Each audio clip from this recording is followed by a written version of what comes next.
The phone keeps ringing on a table in Minneapolis, late 1980s. The receiver vibrates slightly with each pulse, the red message light blinking like a warning. Prince is in the room, but he doesn't reach for it. Across the country, Michael Jackson is on the line, or so the story goes, waiting. The object is ordinary, a telephone, but in that moment, it holds the weight of the entire music industry. Prince turns his back to it. The call goes unanswered, and that silence becomes the incident. Freeze frame there. The unanswered phone call is the action. The stakes are immediate and dangerous. Ignoring Michael Jackson isn't a missed call, it's a refusal of hierarchy. At a time when Michael Jackson's voice could stop a label, shift radio playlists, and reroute award shows, not picking up is interpreted as defiance. The room doesn't explode, it holds its breath. Days earlier, the conditions for that call were already in place. The late 80s music industry ran on alliances and optics. Michael Jackson was the global center of gravity, Thriller's shadow still stretching across charts, television, and culture. Prince was the outlier genius, fiercely autonomous, suspicious of shared narratives. Both men were black superstars in a system that rarely allowed even one. Comparisons were constant. Executives fanned them quietly. Media framed everything as competition. The rules were clear. If Michael called, you answered. The phone itself matters because it represents access. Calls weren't casual then. You didn't text, you didn't DM. A call meant intention. According to accounts, Michael wanted to talk. Some say about collaboration. Some say about clearing tension. Some say it was simply curiosity. Whatever the reason, the industry assumed Prince would respond. That assumption was the trap. Prince's environment was different. Minneapolis wasn't Hollywood. Paisley Park wasn't built yet, but the mentality was already there. Control the space, control the sound, control the terms.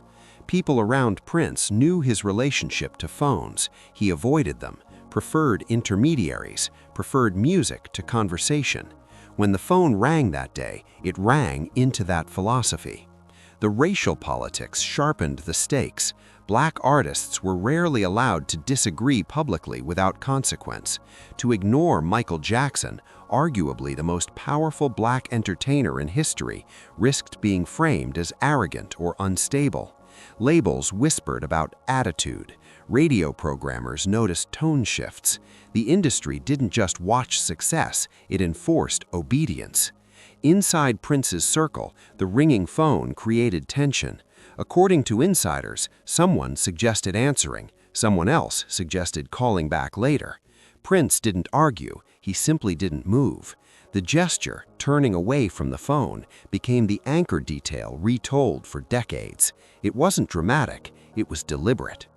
Across the industry, word traveled fast, not through headlines yet, but through assistants, managers, A&R offices. Prince didn't pick up. That sentence carried judgment.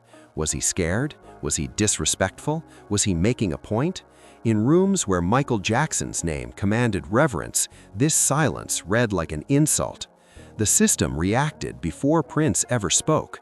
Some executives framed the ignored call as a snub. Others saw it as proof Prince couldn't be managed.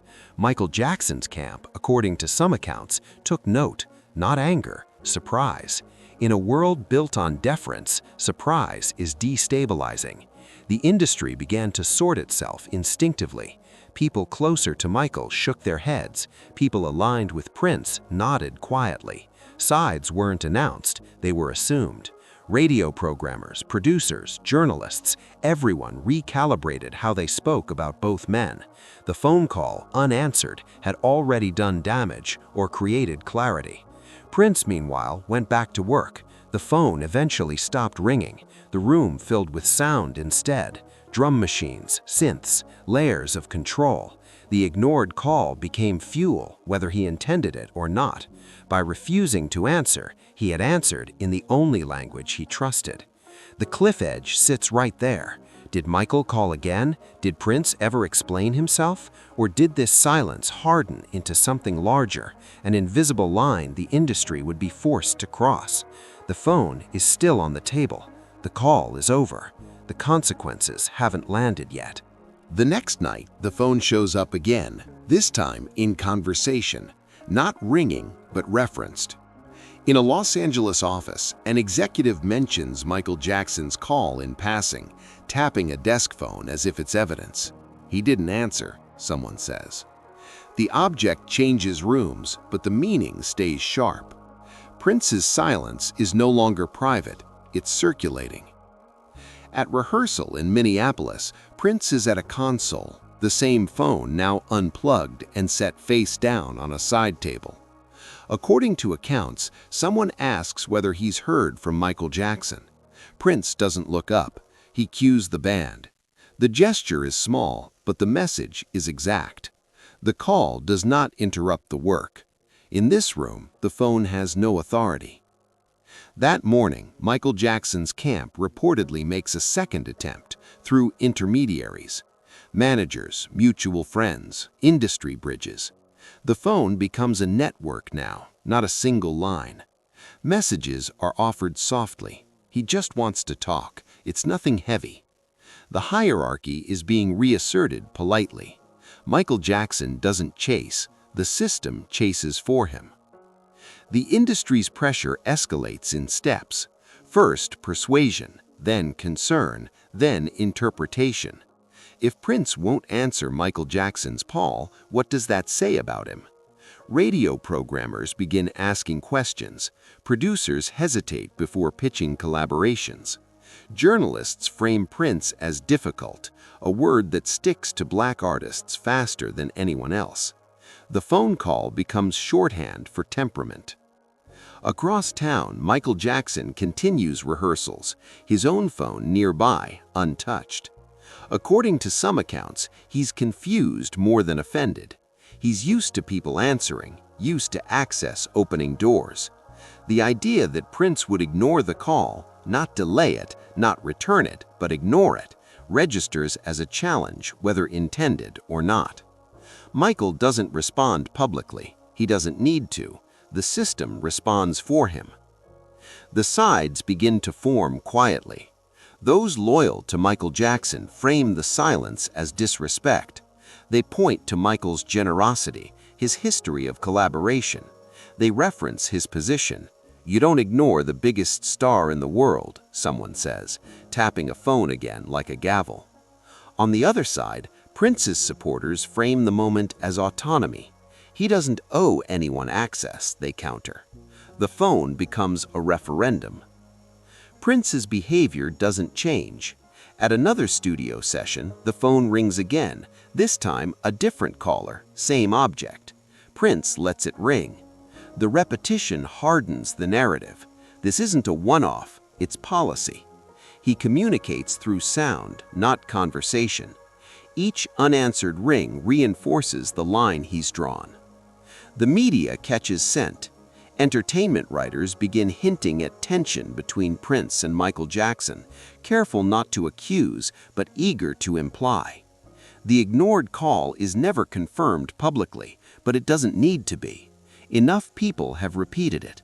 Enough rooms have felt the ripple.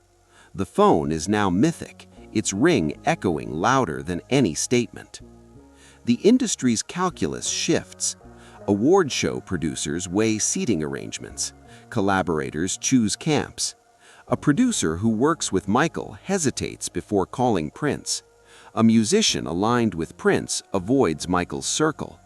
None of this is announced, it's felt. The call has become a sorting mechanism. According to some insiders, a message finally reaches Prince. Michael Jackson is aware. The content of that message is never pinned down. Some say it's conciliatory, others say it's neutral, but the delivery method matters. It doesn't come through the phone, it comes through people. Prince listens, he doesn't respond. This is where the thesis tightens. The ignored call isn't about rivalry, it's about access. Michael Jackson's power flowed through connection, visibility, systems. Prince's power flowed through refusal, isolation, control. When the phone rang, those two models collided. The pressure peaks when a joint appearance becomes possible, an awards event where both men are expected. The question spreads through the industry. Will Prince acknowledge Michael Jackson publicly? Will there be a handshake, a smile, or will the silence continue under lights no one can avoid? The cliff edge forms right there, before the event, before the cameras. The phone has stopped ringing, but the call hasn't ended. The industry has leaned in, sides chosen, waiting to see whether Prince's silence will finally break or detonate into something permanent. The detonation doesn't happen on the phone. It happens in public, under lights, at an industry event where cameras are unavoidable and history is expected to behave. The exact action is small but final. Michael Jackson enters the room first, surrounded, composed. Prince arrives later, moving with intention. Their paths cross within feet of each other. Exact moment, no greeting, no nod, no smile. Prince keeps walking. Exact reaction, a visible pause in the crowd. Exact consequence, the industry understands the silence is permanent. That ignored phone call now has a body. It's no longer rumor or second-hand account. It's been reenacted in front of witnesses. Michael Jackson turns slightly, as if expecting acknowledgement. It doesn't come. The same refusal Prince showed to the ringing phone is now applied to the most powerful artist in the room. Cameras don't capture sound, but they capture posture. Prince's back becomes the anchor detail that confirms everything. The aftermath begins immediately. By the next morning, the event isn't remembered for performances or awards, it's remembered for the non-interaction. Entertainment columns choose their language carefully. Tension, distance, different worlds. No one accuses, no one explains. The phone call, still officially unconfirmed, is now accepted as truth because the behavior matches the myth. The industry response is swift and quiet. Radio programmers align more openly. Some lean harder into Michael Jackson's orbit, seeing Prince's silence as defiance that could cost access. Others double down on Prince, framing him as the last true autonomous superstar. The sides that formed around the ringing phone now harden into camps. Michael Jackson's camp, according to accounts, doesn't retaliate. There's no public rebuke, no interview jab. That restraint is strategic. Michael doesn't need to escalate. The system already favors connection over withdrawal. By doing nothing, he allows Prince's silence to be interpreted however the industry chooses. Prince, for his part, doesn't clarify. He doesn't deny the call, he doesn't confirm it. At rehearsals, phones are still absent from the room. At studios, calls are routed through layers. The ignored call becomes doctrine. Access is conditional. Silence is protection. What changes over the following weeks is how power is discussed. Artists start asking different questions, not who can get me a call back, but who controls their own space. The phone becomes symbolic in conversations, sometimes literally referenced. He didn't even answer Michael, people say, half in awe, half in disbelief. The cultural meaning sharpens. Two models of black superstardom had collided. Michael Jackson represented reach, maximum visibility, maximum connection, universal embrace. Prince represented perimeter, guarded entry, selective access, creative sovereignty. When the phone rang, the industry expected Prince to step into Michael's model. He refused, and the industry was forced to choose which model it valued more. According to some insiders, Michael eventually stopped trying to reach out directly, not out of spite, but acceptance. The message had been received. Prince did not want the line open. Respect, in that context, meant distance. The phone stayed silent because both sides now understood what it represented. Years later, the story condensed into a single sentence repeated in documentaries and late-night conversations. Prince ignored Michael Jackson's call. What often gets missed is the second half of the title. The industry took sides. That's the real outcome. The call didn't damage Prince or Michael individually. It exposed how the system reacts when hierarchy is refused. The brutal closing truth is this: the phone was never about conversation. It was about access. Michael Jackson's power assumed it. Prince's power denied it. When the call went unanswered, the industry learned that silence could be louder than any hit record, and the choosing not to answer can redraw the map of who answers to whom.